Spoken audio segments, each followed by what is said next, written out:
All right, so this is the first sit down official vlog with my new room as my background.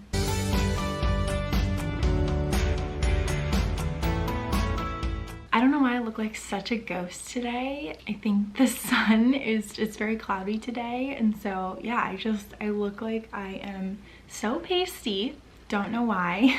But here we are. And so today I want to talk a little bit about pelvic floor therapy, PT, physical therapy that I started, and my pelvic floor dysfunction. And so yeah, let's get into it. So when I saw my endometriosis doctor in December, he said, one of the things we find is that most women who have endometriosis sometimes also have pelvic floor dysfunction. And when I was talking to him about like all my symptoms, right? So my constipation, so many things that are GI related, he was like, I think that could be pelvic floor dysfunction, and I'd like you to start pelvic floor therapy, at least have an evaluation with them, see what they think in their humble opinion, and then kind of go forward. And I was like, okay. I was a little nervous just because, one, with PT, you have to go for so many weeks. Literally, I have to go for 3 months, 12 weeks. It's a lot. It's once a week, and it's about 45 minutes from my house without traffic. So that's a really, really big commitment to go through. And then in between all the appointments, you have to do exercises, and so like it's just a lot. And that was one of kind of my hesitations because I have limited energy, and so having to not only go once a week, and that takes up my whole day once a week, because of my limited energy I'm able to only do like one thing a day. Like I've talked about, when I record and edit this vlog, that's the thing I do that day because it just takes so much energy out of me. Yeah, I was very hesitant to commit to this, but I'm really glad I did. I've gone to 3 sessions now, I believe. And literally, when I tell you that my constipation is so much better, in fact, dare I say it, it is gone. When I say that, like after the first week, it was better, I'm not exaggerating. So with my constipation, I used to go 3 days without a bowel movement. And whenever I had a bowel movement, if this kind of stuff is TMI for you, we all have bowel movements. It's okay, it's natural, so I'm gonna talk about it. Whenever I had a bowel movement, I would just be straining. It didn't matter if it was really hard, if it was diarrhea. It did not matter what type of bowel movement it was, I would strain. And that's part of the pelvic floor dysfunction, where your pelvic floor muscles are just either super tight, which can lead to pelvic floor weakness, or super tight, and so you need to like release them. It's very interesting. I'm learning a lot. I'm not an expert, so if you're interested in this, go research it on your own or listen to an expert on this topic. But I was very interested in that because I had the symptoms of it, and so it wasn't invasive. That was another thing, is like I had read online like, oh, they're gonna do like an internal exam. Did not want, and so she didn't do that, thank God. Maybe it depends on the provider, because I was so nervous. Like I have IBS, irritable bowel syndrome, so when I'm nervous or when I need to have bowel movement, I need to go now, or I'm in excruciating pain, and I had to like be like during the middle of the appointment like, I need to go to the bathroom because I'm so nervous. And so I was incredibly nervous for it, but she was so sweet. She's been an angel, walking me through each step, and yeah, none of it's been invasive so far. Really, the first appointment we just had a whole questionnaire, and then she sent me home with like, okay, I want you to do a bladder diary and a bowel diary and a food diary, I guess, for the next week. And so I talked about this, I think in the moving vlog, but every time I went to the bathroom and peed, I had to count how many seconds, because it can also affect your bladder as well. Mine, I don't think really has affected my bladder too much. I've had at certain times UTI-like symptoms where it's like burning. I was on an antibiotic at the time, which meant that I couldn't have a UTI, but I would have like burning or an urgency to pee. It only happened a couple times though. But yeah, if you have urinary problems, maybe looking into pelvic floor dysfunction, because they can contribute to that too. So basically every time I peed, I had to count how many seconds I peed for, write it down, put the time down. Anytime I drank something throughout the day, I had to record it, say how much I had drank, what I drank, which I only drink water, so that was super easy. But like, it was exhausting. And then that same week I had to do the food diary and the bowel diary. So anytime I had a bowel movement, I had to be like, was it easy? Was it stressful? Was it painful? Did I have bloating, discomfort? How did it affect my day? And then also like, what foods did I eat all day? That wasn't too bad because I've actually started keeping a food diary separately.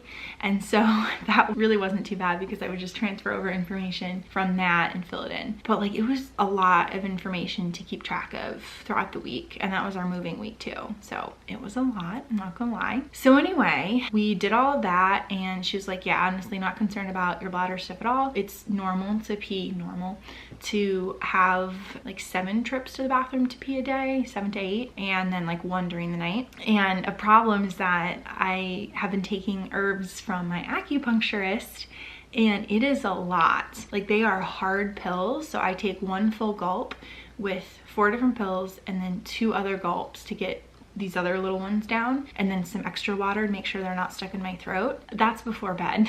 Recently, my bladder diary was awful because I would go to pee 3 times at night because I was drinking so much water right before bed. I'm working on that. I'm working on changing the timing of when I take my herbs because you can't have it around supplements, you can't have it with food. Like, it's very specific. It's a little difficult to figure out what to do with that, but working on it. So anyway, yeah, the first week was basically a bladder and bowel and food diary, which was just a lot of work. And then also she taught me how to use a squatty potty. So I have tried a squatty potty before and I was like, nope, it just doesn't work for me. I didn't feel like it helped. And then she was like, maybe you're using it wrong. Spoiler, I was using it wrong. Yeah.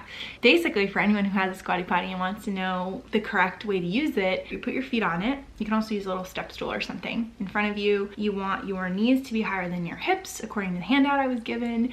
And you want to put your elbows resting on your knees or thighs. And it's very interesting because it also depends on the height of the squatty potty. I have a 7-inch, you can get a 9-inch, and then the height of your toilet. And my toilet here is much lower than the toilet at the apartment. I really kind of prefer the height at the, because I have really long legs, so I'm kind of like, you know, scrunched a little bit, but it's been working, so I'm not going to complain. And then you want to make sure that your back is straight, and that was definitely not something I was doing last time. I was definitely like hunching over and not having a good time.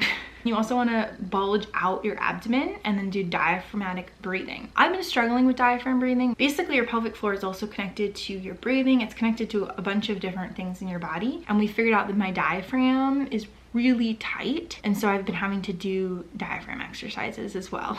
Who knew? Basically, the diaphragm breathing is like if you feel the need to strain, the pamphlet said, when you're on the squatty potty. It's basically candle breathing. You breathe in with your diaphragm and then you breathe, you know, out through your mouth.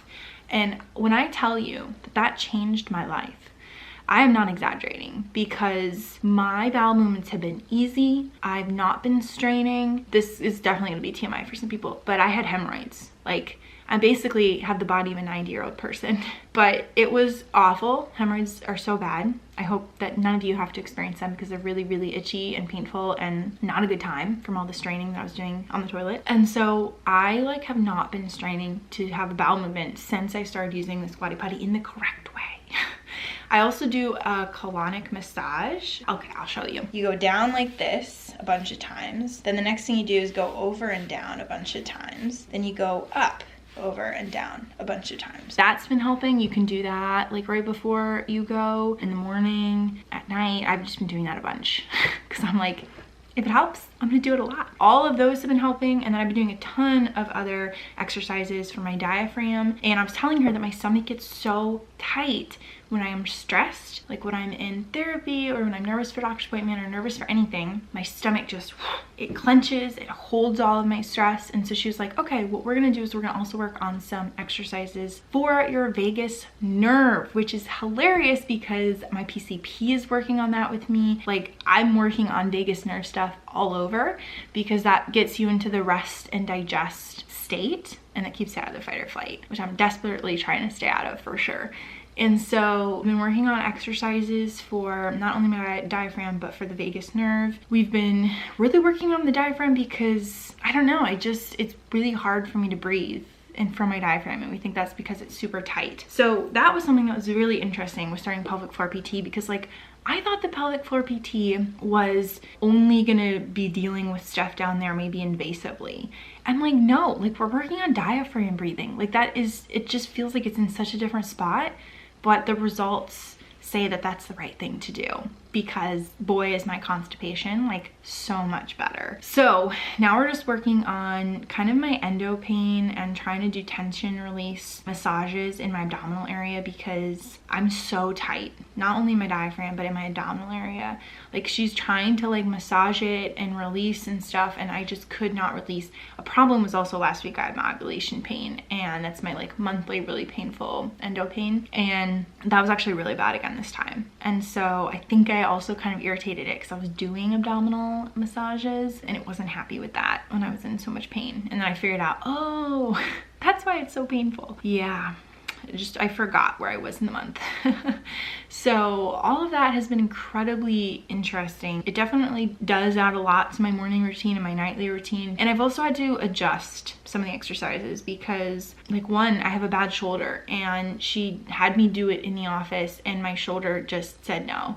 My right shoulder is so weak, it could not support my body weight for this one exercise that I was trying to do. And so some of them I've just either not been able to do at all or really had to accommodate for my health issues. But that's what's great about PT, is that I will write notes during the week and then I'll bring them back to my PT appointment, and my physical therapist will be like, okay, let's adjust. I've just appreciated her so much. Like, she's been helping my jaw pain. I think I'm gonna do a whole video on that, but my jaw has been so bad for like 2 years. And I've literally been doing massages that were for my vagus nerve. Like there was a massage here and you like go down, this is some sort of muscle, I don't remember what it's called, but you go down this muscle and you kind of do these massages, and I was like, oh, up here, this feels really good for my jaw. And then I started just like getting into my jaw, and like now I do jaw massages every day and it feels so much better. I had one day where I didn't have any pain for my jaw.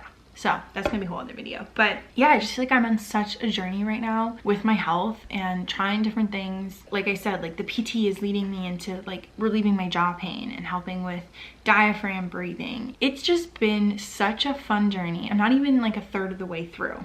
So I can't wait to continue updating you all and letting you know how the journey is going, because yeah, this has been like life-changing so far. And I've been told to go to pelvic floor PT before, and I'm not regretting that, but like this was the right time, I think. And so I'm really proud of myself for doing something really hard that made me so nervous to try, and I'm having just incredible results. So if you're nervous to try it, I'm sure finding the right pelvic floor therapist makes all the difference, because mine is so understanding. She listens to me. She's just incredible. So I'm sure finding the right one, it makes all the difference, but it's been an incredible experience for me.